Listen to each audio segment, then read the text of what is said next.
program. What you talking about? The program.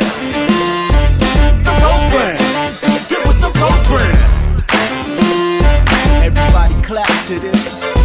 Say what? Get with the program. It starts now.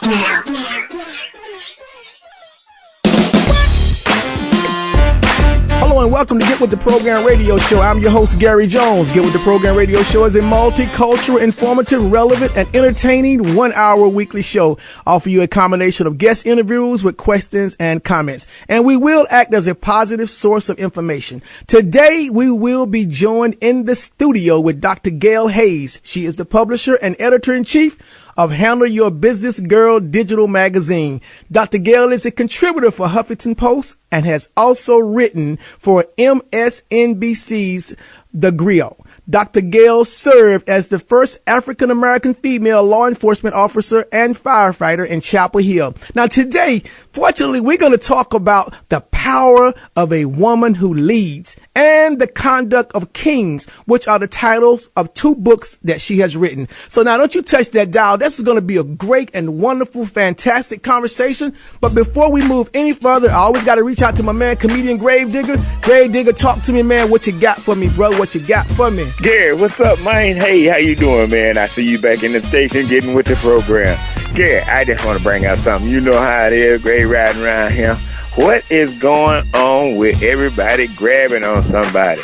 It's people coming out the woodwork from 50 years ago saying somebody touched them.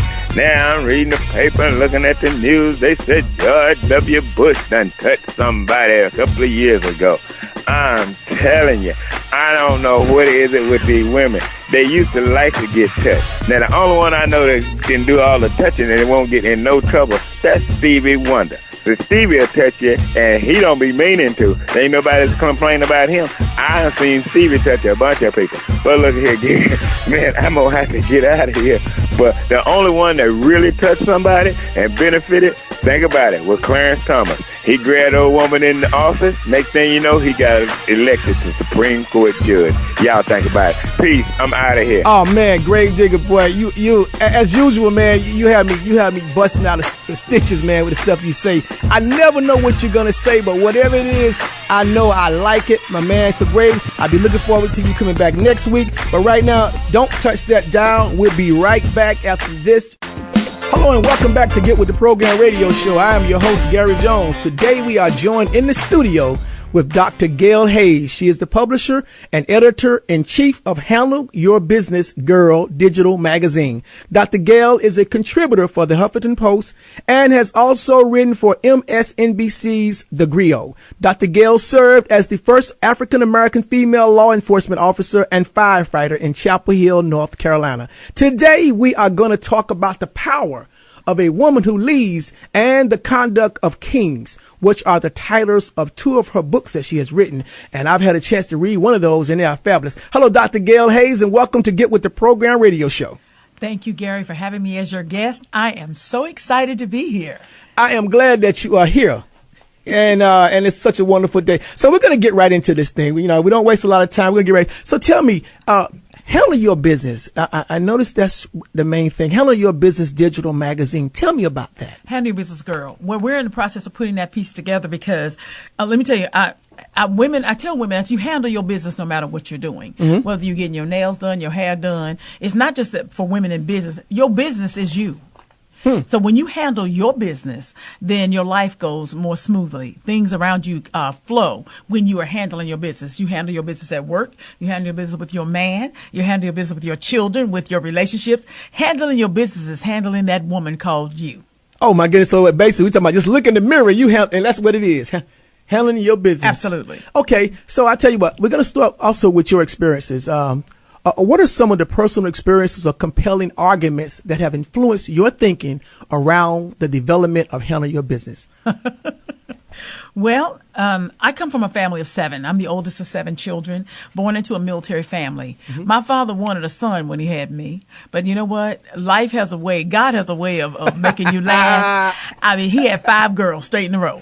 Oh, man, he had something to protect. Yeah. And his house was hot. Absolutely. So there he was, automatic off the bat, 6 women, right? and I'm the firstborn, and I happened to be born on his 22nd birthday. So we shared a birthday. So when I was born, my father, and the last two, by the way, are boys. The last two. Okay, so how many, you said the total of how many kids? 7. 7 kids. I'm the okay. firstborn of 7. 5 girls and 2 boys. 2 boys, and 2 boys at the back. So, yeah, I know. Oh, man. My mother Now, kept- if the boys had been at the beginning, I could see them protecting the girls, but the girls were protecting them. So that's where that leadership stuff comes in. Well, I had no choice but to leave. My father wanted a son when he had me. So let me tell you what my daddy used to do. I was the one that knew how to play cards. I was the one that watched all the sports and stuff, knew all the stats of NFL, NBA. But then he said, "Get in the kitchen, girl." So that's the woman part there He now. made sure that I lived in 2 worlds. I was a citizen of 2 worlds: the the world of womanhood and the world of manhood. And he taught me about men. My dad would say no, and he would say something. He would grunt, and I knew he didn't mean it. But the rest of the women in my family would just cower in fear when he would grunt. I'd be like, no. Even my mother, she'd be like, "Oh, your daddy's upset." I said, "No, we need to go and ask him." I said, "No, just because he grunt does not mean no." I would say to my dad, he said, "Rah," and they moved back, and I'd step to him and say, "Daddy, why are you acting like that?" I said, "We need an answer." I said, "No." I said, "Daddy, after you finish growling, I still need an answer." And I wouldn't leave. He said, "Girl, what is wrong with you?" I said, "Nothing." I said, "You know what, Daddy? We could do that. I said, "You could do better. Don't talk to us like that. You know everybody's scared, but not me." And I look at him, and he would just laugh. He would say, "What you want?" Because they would always say, let Gail ask Daddy. Let Gail ask Daddy. So I was that girl. your dad was a king. It sounded like he was a king in this house. His name was Arthur, so that means king. That's right. Now, can you talk a little bit about some of the specific ways that you have advocated for change and the success of women leaders? Well, actually, from what you just read about me, being a first African-American female law enforcement officer for one thing, and firefighter, those men could not stand it when I came to the department years ago. But when I left, there were men who were weeping. They said that I had changed their lives and changed their viewpoint of women leaders. And this was many years ago. I had one guy in particular who was just crazy. He was always saying things to me, trying to make me angry. When I got ready to leave, he came in with his head bowed, and he said, "Gail, you know, you've changed." He said, "You really came in here and made a difference." And they were glad when I left because they said, "You wasting your time here. You changed us. Now you need to go change the world." That was what some of these guys said to me when I left law enforcement. Wow. Yeah. Wow, you know, and that's interesting. A woman being in law enforcement, I'm sure there's some major challenges with that. Even in the police department as well, out in on the streets. I mean, you know, because you're a woman, you got quite a few challenges, I'm sure. Yeah, my challenges were mostly from women. Really? Yeah, I had a lot of women who was like, "What are you doing?" And the men who didn't want me there, I will tell you something. Let me give you an example. When I went to fire call, the firemen are even worse than the law enforcement. Firefighters, they are really staunchly a brotherhood, and they had no choice but to let women in. And by the time, let me tell you something. One of the firefighters, one of the fire chiefs, did not want. He had gone to the town council for Chapel Hill and told them, "We don't need women in the fire service. They have no business here." I did not realize that when we had to do our final exam, we had to burn a house, and we had to go in and put the fire out. I listened in fire college, and one of the first things they told us is if you have a fire, you do not ever spray the water directly on the fire because it'll come back and fight you. So what you have to do is turn the nozzle up and hit the seal and let the steam come put the fire. Well, I listened in class, so I was on the hose with 2 big old men. They were in front of me. They pushed me to the back. So what happened was we went in with the fire chief, and this was a fire chief who couldn't stand me. We went in. And they took they didn't listen in class. They pulled that nozzle back and put it toward the fire. The fire came back and licked the top of their helmet. Oh, man. They got up and ran and left, and the fire hose hit the fire chief in the wall, in the chest, and knocked him against the wall. Guess what happened? I scooted up on that hose, hit the ceiling, put the fire, and drug him out of the house. And guess what? He went to the town council. I didn't find this out till later. He said, "If I go into a fire, I want her with me." See? Yeah, it is. So, yeah. So it's always been signs of leadership for you, I see. Now, there's a quote I've always heard that he who leads will win. But what about she who leads? When it comes to the leadership, are women destined to follow while men control the pace? Now, until recently, women pursuing leadership positions often had to imitate men to fit the existing power paradigm. However, that leadership dynamic is steadily shifting. Do you agree with that? Oh, absolutely. Emotional intelligence always wins. Okay, let me give you an example. What is emotional intelligence? People give you a myriad of definitions, but really in the crux We're talking about EI. Yeah, but the crux of it is women understand emotionally what's going on, and they use their intellect to make the difference. That's basically what you're talking about. Men just say, get it done. Men are mission focused. Women are relational. So we understand that if you don't get your team to buy in and have a relationship with them, you're not going to achieve your mission. So women go in looking at whose strengths, who has the best strength, who brings it to the table, and then they go about saying, how can I meet their needs to make sure they meet my needs? Men go in, that's your job, let's get it done. Y'all do things a little bit different. You're mission focused, but even men, there was a survey, I think in 2011, for which magazine was it? Fortune 500, one of the magazines, one of the big magazines, and they did a survey of over 1,000 people, men and women, to see who was the best, who they wanted to work for. How about this? Almost everybody that was surveyed, including the men, wanted to work for a woman. They said women made the best leaders. And the reason they said that, the men said, is because the women wanted them to have a family life. They wanted them, they said, because if you go and spend time with your family and you nurture your personal life, you're going to bring your best to the job. Women bring that to the table. They realize that it's not just about the job. The stuff will get done if you nurture that individual, that emotional part, even of the men. That's one of our observations. Now, qualities commonly associated with women, such as kindness, compassion, and empathy, haven't traditionally been considered leadership traits. Now, how important is it for women to embrace their feminine qualities? Have you noticed, Gary, that the female of a species is always the most dangerous? And she is audience, I am over here laughing myself off when she changed her voice. Y'all have no idea what I'm in here with. This is one intelligent woman. But go ahead. All right. Have you noticed that? I mean, you look at just about every species on the planet, and the female is always the most dangerous. She executes. A woman will kill before a man. We're just dangerous. So what we do is we understand the power. Now, here's the problem. Most of us don't understand the power. That's the problem. But those of us who understand our power know that we can use it for good. You know, I tell women, you have a choice. You can use your power for good or for evil. I said, I choose to use my power for good. Women are dangerous. We execute. So we understand the power. Those of us who know understand the power of kindness, nurturing. We're the nurturers. And if we can nurture somebody, we can nurture the hell out of them. If you understand what I mean. Yeah, I do. We can nurture the hell out of them and get them to be their best selves and the best person to serve us in achieving a mission. Wonderful. That's what we bring to the table. Wonderful. Because I got, speaking of that, later on in the show, I got two questions that's going to relate to what you just said. Okay. Now, women have traditionally been encouraged to emulate masculine leadership qualities in order to climb the corporate ladder. They have always had to be, like they got to fight their way in. Sure. Is it important for a woman to be true to herself? Unfortunately, our society has not shifted enough for a woman to be totally true. However, there are changes being made, and women are getting to the top who have adopted the masculine traits. Then when they get there, they can do what they want. And they've been changing the climate of organizations. Right now, things are changing because they might adapt some of the principles of masculinity to get there. But once they get there, they become true to themselves. They paid a price to be there. But then what happened is they're affecting the bottom line because they immediately infuse emotional intelligence. They immediately get up there because they say, okay, I got you. The men let them in. Okay, I got you. They get in the door. Then all of a sudden they take off that hard, that cape of steel, and then all this soft femininity starts flowing through because they still executing and they're affecting the bottom line. Say, oh, it's okay if you're a woman because you're making the money. So that's what happens. They affect the bottom line. Then if they're wise, they let other women in. The problem is a lot of women don't let other women in. That's the problem. So we're talking about possibly self-destructing each other. Well, let me tell you what I've mostly noticed. The women. I can say this. White girls do it differently. Okay. Than black women. Black women kill each other.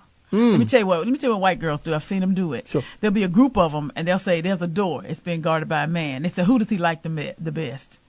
Say, you the cutest. You got the whatever. You got what he likes. And she goes up to the door. She says, hi. He lets her in. Instead of locking the door behind her, she leaves a wedge so they can get in, and the rest of them get in. And then they go in there, and what do? They infiltrate. Let me tell you what black women do. They say, well, if you found a black woman, she goes in the door and locks it and bolts it and won't let anybody else in. No black women in. Okay, and then she gets in there and they kill her, and then when they throw her carcass out there, the rest of the black women go, you shouldn't have let us in. See? And that we sabotage ourselves. And she sabotaged the whole thing by not letting her sisters in, and then competing with them if they do get in, competing. Like, we only need one black person. Are you kidding me? Melanin is powerful. It is an adaptogen. It adapts to the environment scientifically. So guess what? Automatically, the chocolate will win if you let the chocolate in. I mean, I'm just saying. Yeah. And that's a good observation, because that goes both ways with men and women of the African American descent. Absolutely. We have to learn how to collaborate for real, co-labor with one another. And we think just because we got in, they got one black. No. We're supposed to come in and change the whole flavor of the pot. Now, based on that, shifting gears just for a second, do you think that we've come a long way from where we used to be with that type of terminology? No. That thought process. You think have we changed it, or are we getting worse? I think that we have become stagnated. I think we have become stagnated, and people don't want to hear each other. Okay. They have their own opinions about stuff, and most of the time the opinion is wrong because it's based on something they saw on social media, which is most of not true. They have not done their research. People get off on stuff and I haven't done research. And I'm thinking, you don't even know the truth, and you get yelling at stuff and being crazy, and you out there on social media saying crazy stuff, and you haven't done your research. They don't have a clue. Nope. What about a woman in a relationship who leaves and the man is not moving fast enough to keep up with her? Now, what does she do? I mean, how does she balance that lifestyle? Because you got some relationships, you got women that are leaders, they're moving fast, they know exactly what they want, they're going in the right direction, but they got this man that's slow. What does she do? How does she handle that? I think slow is subjective. Because let me tell you what I've noticed, okay? Women think a man's moving slow just because he's not moving at her pace. He don't know what she's doing in the back. Y'all are builders. Let me give you an example. Wow. Let me give you an example. I had a woman. Men, did y'all hear that?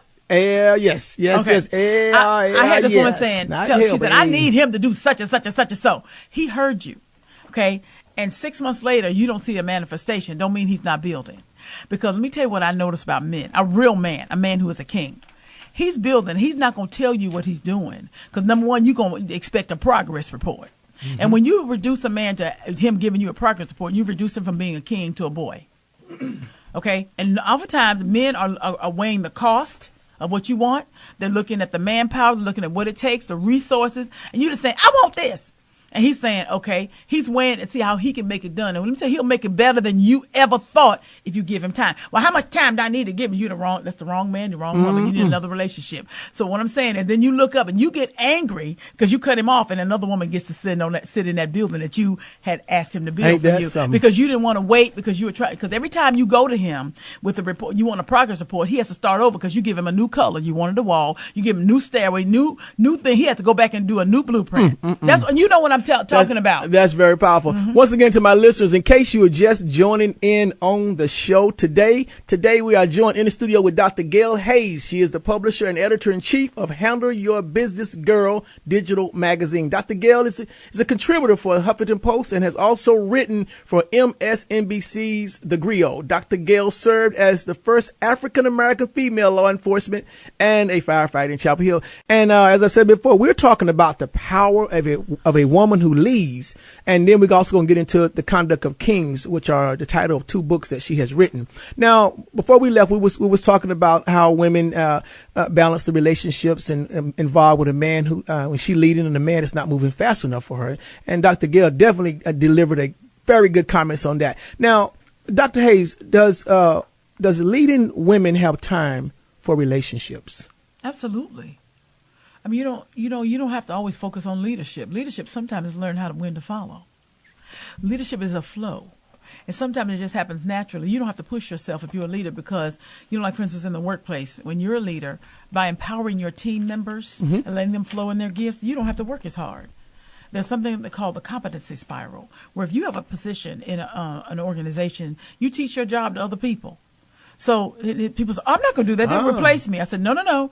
Your function is they're still doing you. And then what elevates you so you can have more face time with leadership, with management. Say, look, I got my team and I'm functioning. What else you got for us to do? And they're they're looking at you as being more competent.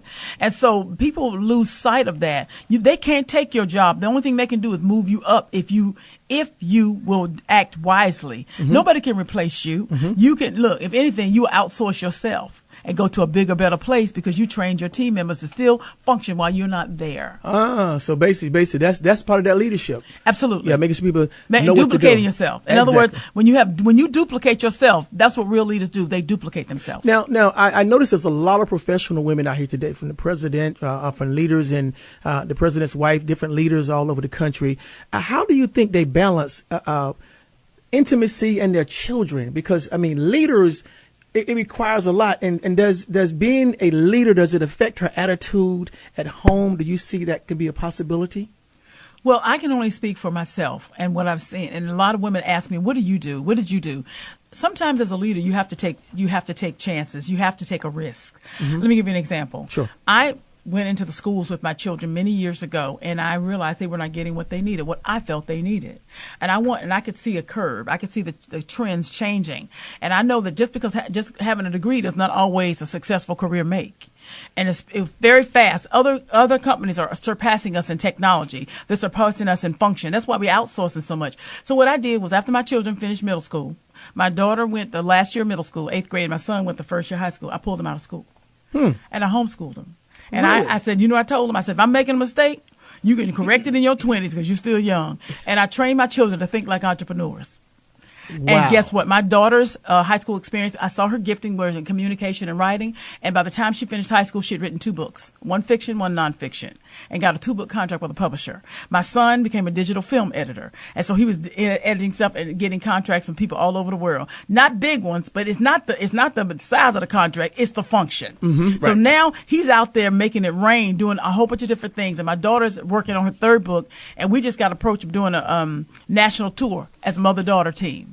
Because of how I function, and they actually went to school. They went to the Art Institute because they're both very creative. And so right now they're taking a break to reassess where they really want to go. And we're establishing long-term goals, intermediate goals, and short-term goals for the next segment of their lives. But they think that way, and they're 19 and 21. They know how to do a business plan, they know how to do proposals because of the way they've been trained. So with a leader such as yourself, you figured out how to balance the children, the whole 9 yards. Absolutely. Now, just like leadership styles, because we're talking about leadership styles from transformational or transactional leaders as well as other styles.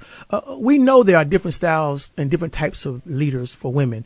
What are some of the different styles? Because I know I did see in some of your books, you had an activist type leader. There were different type of leaders. I did my work. So what are some of the leaders? Because a lot of women don't even know what type of leader they are. Sure. When I got approached by my publisher to write this book on leadership, I thought they were crazy. And what happened was, this man heard me speak, and he said to me, the CEO of my publishing company, he said, I heard you speak. And he said, what I want you to do, he said, I'm a white man, and I want to do what you say do when I heard you speak. And so he says, I need you to write on leadership. I thought he was crazy because leaders get hit. They get hit with rocks. They get hit with that. People talk about them really badly. You can't do right. I mean, you can never lead effective enough for anybody. People talk about you. And I didn't want that. But then it took me 2 years to get back with them. So finally what I did was I took a template that had already worked for me. And I wrote a book called Daughters of the King many years ago. And I developed a little questionnaire, 12 questions. It's called the Leadership Identity Style Inventory. And I wrote the book called The Power of a Woman Who Leads. And if you take the test in the book, if you get more A's, B's, C's, D's, E's, or F's, it tells you your leadership style. Now, if you'd like, I can tell your audience the 6 leadership styles found in that book. Let me hear those. Okay. The first one, let me make sure I can remember. I wrote the book. Sometimes my mind lapses me because I know which one I am. Okay. The first one is the activist leader. Her mission statement is no people, no mission. In other words, she takes care of her people. And if she's the one that will get a homeless shelter, does not one, she'll get people off the street. She's the one that's driving. She acts it out. She's an activist. And she will stand in City Hall and bring people with her for a cause. She's the one that driving down the street. She sees a homeless woman, she'll take off her coat and give it to her. Now, I might not do that. I might give her a check to somebody, but the activist leader will do that. The second leadership style is a strategic leader. Most of these are akin to warfare. Okay, strategists are the ones who do the battle plans. And for her mission statement is no plan, no mission. If you know, she's not gonna act without a plan. She got to have a plan. She's the one that she'll say, "Wait a minute, what's the plan? How are we gonna do this? You can't just run haphazardly into something. What's the plan?" The third one is a tactical leader. For her is no flexibility, no mission. She's the one that says, wait a minute, if you're going to give me this plan, I get out there, what if things are not as you say? I got to be able to have flexibility to make it rain. Hey, that's something. Let me give you an example. Sure. The strategic leader will do the war plans. They said, we need to take this city. And they said they'll hand the plans to the tactical leader, and she's the one in the field. He or she is the one in the field. And she said, you got to take this mountain, and there's a bridge leading to the mountain in order to take the city. The tactical leader will get there, and the bridge is gone. That's okay, but the tactical leader will take the city anyway. Yeah, because she give her the flexibility. She needs to be flexible. She can't be held to a standard. So because the strategic leaders in the battle step headquarters, she ain't out there. She can't see everything. So they get sometimes mad at the tactical leader because they're like, I'm out here in the field. I'm making it rain. Don't do that. I got your plan. See what you want to do. The end result is what's important. The fourth one is the creative leader. No creativity, no mission. If you don't let her become creative, and she will take stuff out of something you never thought of and get the end result. And she gets crazy because the rest of y'all be arguing about stuff, and she'll go ahead and do what she needs to do and tip out. And you look around, she's gone, but she's left her part right there at the table. That's the creative leader. Then the fourth one is the collaborative leader. They believe in what we say co-laboring. In other words, the collaborative leader will go outside of the organization, and so you won't reinvent the wheel. They say, wait a minute, y'all, we want to do this. They doing it. Let's see what they're doing. Right. See if they collaborate. And everybody's, no, this is our company. No. Bring them to the table. We don't have to do that part. Let's work together. We work together. That's the one that'll always go outside and see what everybody else is doing. They go to all these networking events and say, how you doing? What you doing? And they get information. They bring intel back. And so you can't shut them down and say, no relationship, no mission. And then the sixth one is the dramatic leader. No glory, no mission. Wow. You give the dramatic leader the bigger the task, the better she functions. And look, she'll make it rain, and she don't mind standing there taking the heat if it fails or taking the glory if it doesn't. And some of y'all get mad at her because all she wants to do is get in the attention. No, she wants to get it done, but she gets it done in a big way. And guess what? If she gets it done in a big way, she deserves somebody to applaud her. That's right. So that is the dramatic leader. She the bigger the mission, the better for her. So those are the 6 leadership styles found in the book. Wow. The Power of a Woman Who Leads. Ain't that something? So somebody out there, I know you fit in that category somewhere. You got to fit in this show. I mean, if you're listening right now, you're one of those leaders. If you are that leader. Can I say something? I want to say when you read the book, you can go to my website, thepowerofawomanwholeads.com, and get the book.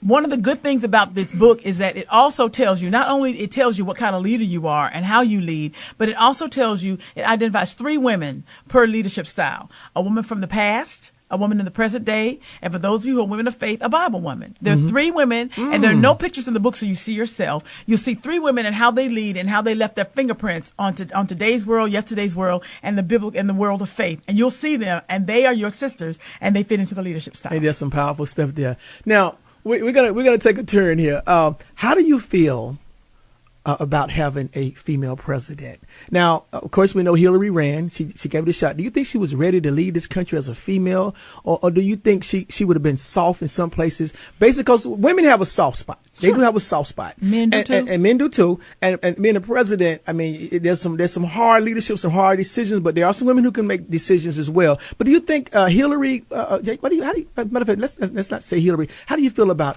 having a female president? Yeah, because when you say Hillary, that's political. Yeah, we're gonna. But I'll talk about it anyway. Okay. I mean, I'll talk about how I feel. I feel like the right woman has to be the right woman. Unfortunately, in order for her to ascend to the office of the presidency, she has to have a stellar reputation. It's just that simple. And unfortunately, Hillary didn't. Okay? And that worked against her, and they used those things against her past, against her. Unfortunately, they do that, and they do it. This election has been real bad. Anyway, everybody was running had stuff. Yeah. Okay, but I think we couldn't find one that didn't have anything. So, but what I'm saying is, I think that it's got to be the woman who can deal with both sides.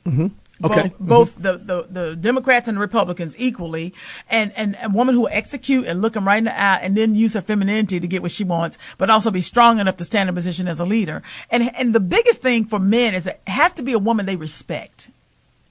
Because for men, honor and respect is paramount. And they need to know that she is formidable in war.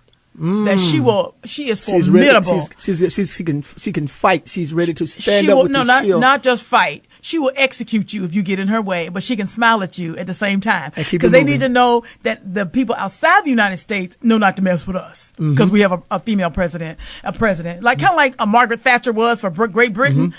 Margaret Thatcher was send the troops. And so everybody around the world, they knew, do not mess with Great Britain because this woman does not play. That's right.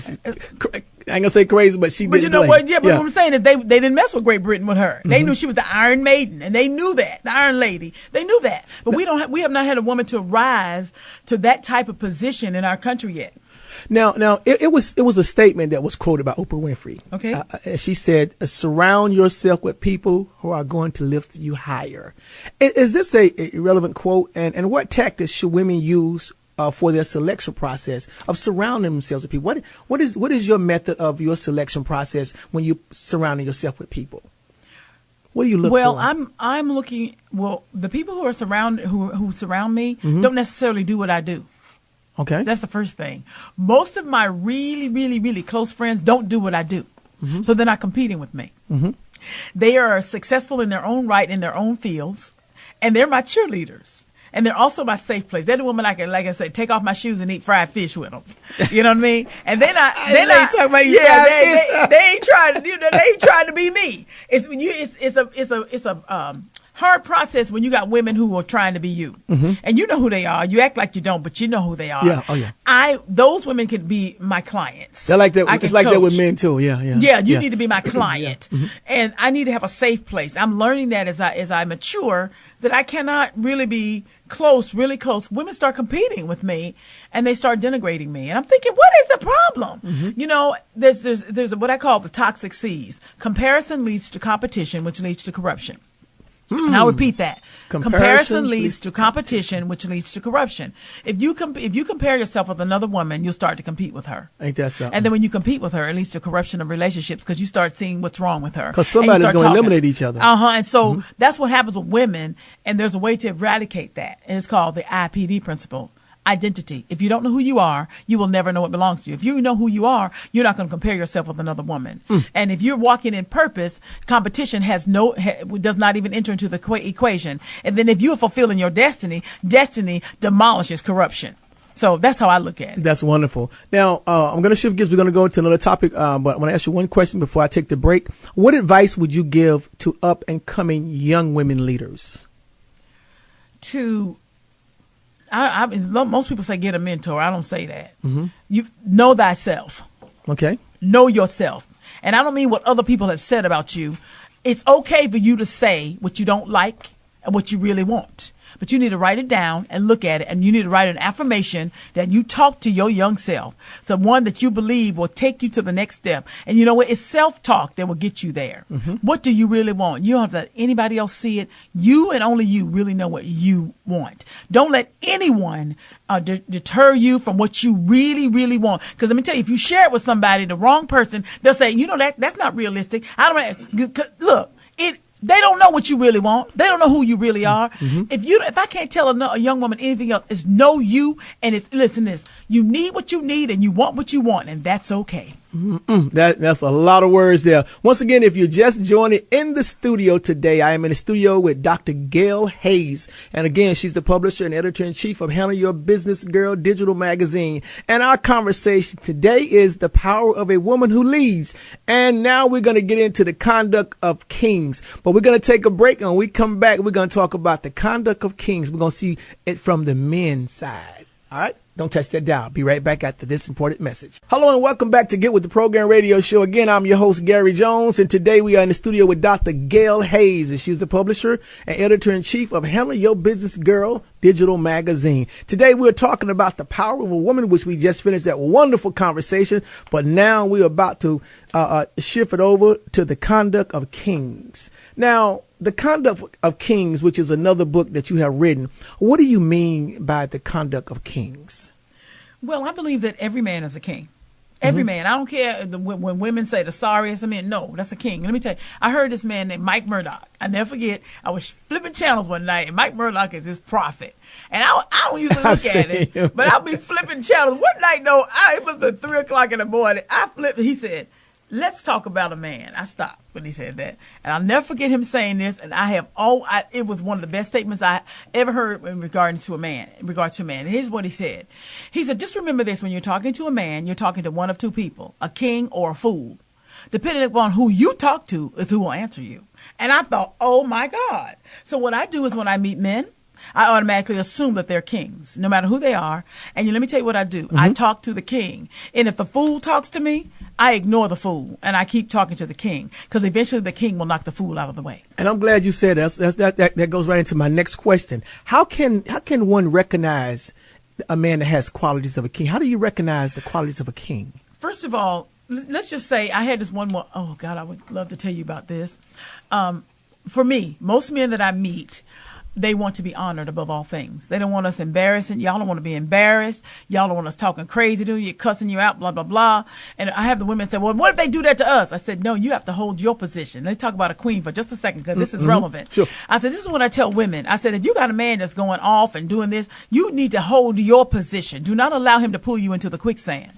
I said, stand your ground, and you have 2 words of instruction for women. 2 words, be queen. Do not allow him to pull you down. I said, if you hold your ground and not allow yourself to be denigrated and talk crazy back to him, and just say, I'll come back when things are better, and walk away. Let me tell you what happens with most men. This is what I've experienced it and I've seen it. Okay. They'll go away and say, then they go, oh God.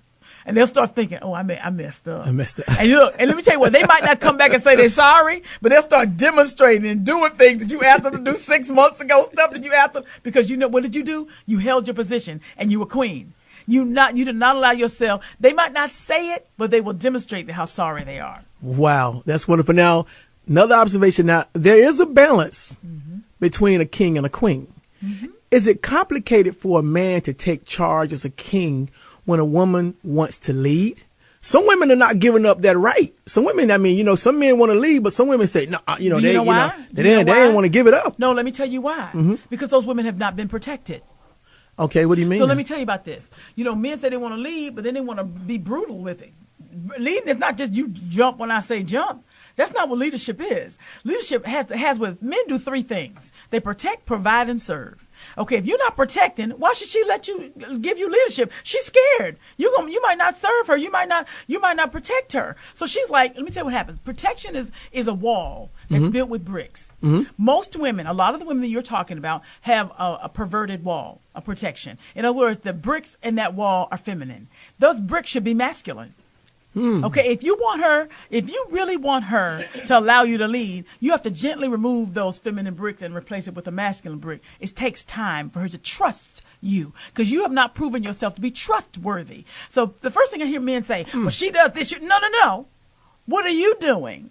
If you are gently removing those feminine bricks and proving yourself that she can relax. In other words, why should she close her eyes and fall backwards into your arms, and you have not proven that you can catch her? Ain't that something? And so basically, you got to demonstrate. You can't. She just can't say you a king and she gonna let you have control over her. Like, you have to demonstrate. You have to earn that right, and part of that is trust.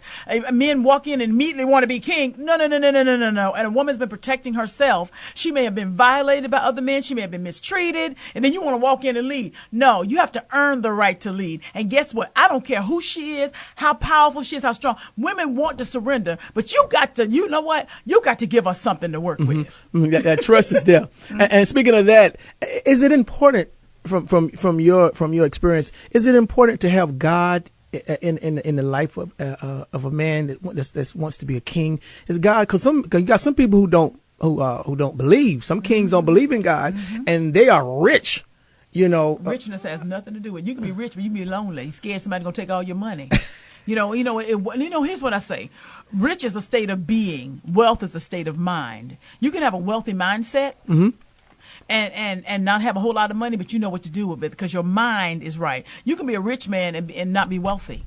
And therefore you will not have wealthy relationships, you will not have quality relationships. You'll have women you'll attract those kind of people that want to come and extract from you. So therefore you'll be lonely. That's why a lot of rich people kill themselves, because they don't have a wealthy mindset. You can have a man who's wealthy. He thinks about the richness of a woman. He sees her qualities. He sees what she has, and he'll say, I got some resources here. I want to share them with you, but here's what I need.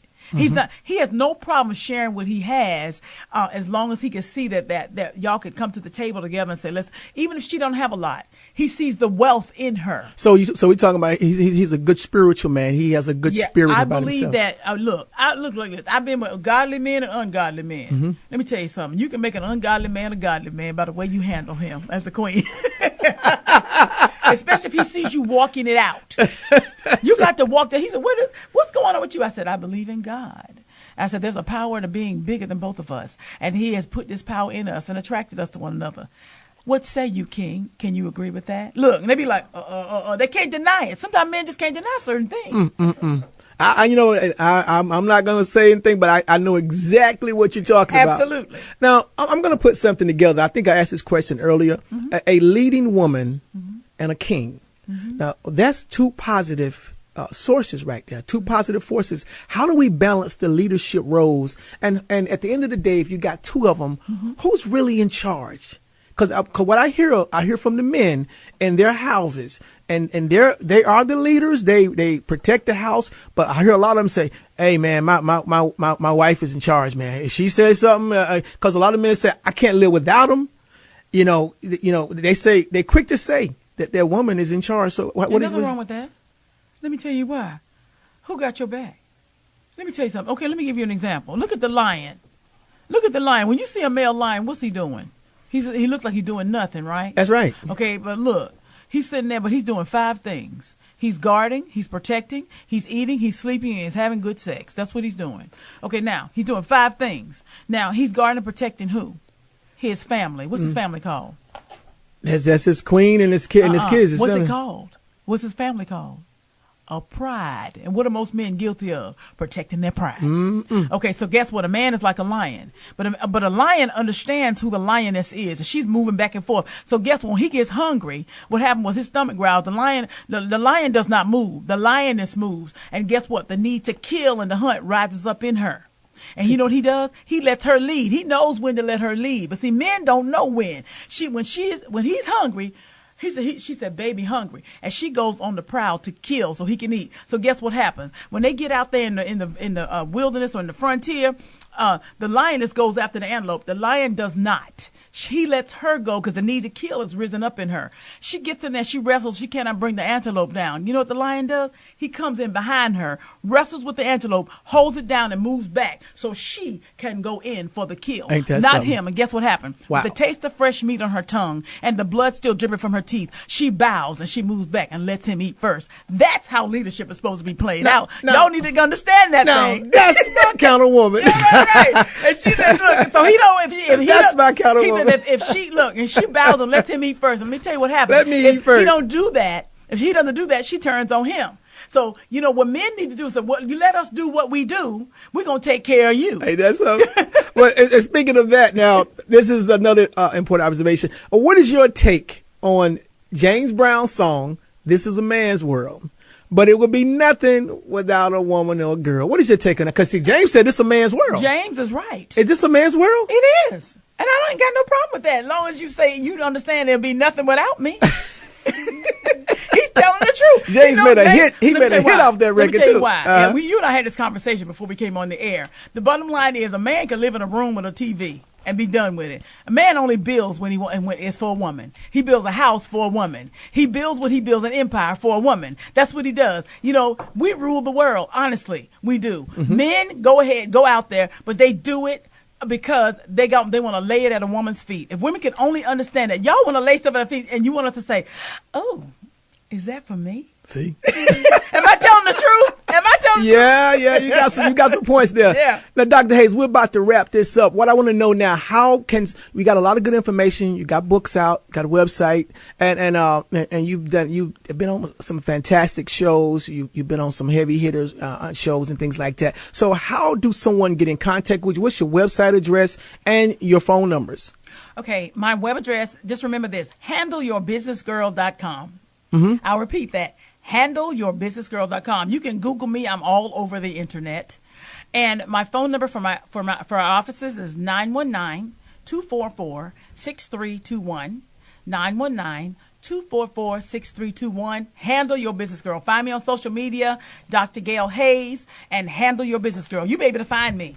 Ain't that something? And once again, just in case you missed that number, I want you to call her 919-244-6321. Once again, thank you so much for being in the studio. Oh, I forgot to ask you, what advice would you give to up and coming young men leaders? Young male leaders? Yes, young male leaders. Remember who you are. You are a king. And the first thing is, a king knows how a wise ruler. If you're going to be a wise ruler, you must first learn to rule yourself. Powerful information. Once again, thank you so much for joining in here today with Dr. Gail Hayes, and we had a wonderful conversation about the power of a woman who leads and the conduct of kings. Thank you, Gary. I'm loving it. Thank you for being here today, and look forward to bringing you back, because I got some other conversations I want to bring back to you. Believe me, because I read your books and I know what you actually bring in as a voice. I await your invitation. Thank you so much. Once again, thank you for joining in today for Get With The Program radio show. Once again, I am your host, Gary Jones, and stay positive, and as I always say, until next time, Get with the program.